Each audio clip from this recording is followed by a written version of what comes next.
بسم اللہ الرحمن الرحیم۔ ایک بار ایک لڑکی نے مولانا صاحب سے کہا کہ ایک بات پوچھو۔ مولانا صاحب نے فرمایا، بولو بیٹی، کیا بات ہے؟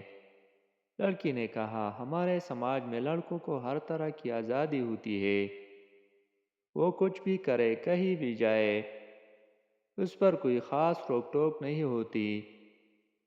اس کے برعکس لڑکیوں کو بات بات پر روکا جاتا ہے، یہ مت کرو، یہاں مت جاؤ، گھر جلدی آ جاؤ۔ یہ سن کر مولانا صاحب مسکرائے اور فرمایا، بیٹی، آپ نے کبھی لوہے کی دکان کے باہر لوہے کی گودام میں لوہے کی چیزیں پڑے دیکھی ہیں؟ یہ گودام میں سردی، گرمی، برسات، رات دن اسی طرح پڑی رہتی ہے، اس کے باوجود ان کا کچھ نہیں بگڑتا اور ان کی قیمت پر بھی کوئی اثر نہیں پڑتا۔ لڑکوں کی کچھ اس طرح کی حیثیت ہے سماج میں۔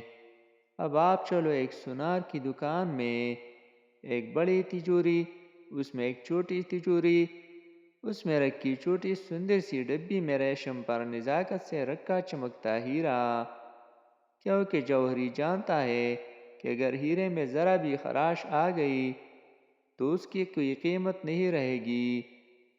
اسلام میں بیٹیوں کی اہمیت بھی کچھ اسی طرح کی ہے، پورے گھر کو روشن کرتی، جلملاتے ہیرے کی طرح ذرا سی خراش سے اس کے اور اس کے گھر والوں کے پاس کچھ نہیں بچتا۔ بس یہی فرق ہے لڑکیوں اور لڑکوں میں۔ پوری مجلس میں خاموشی چھا گئی۔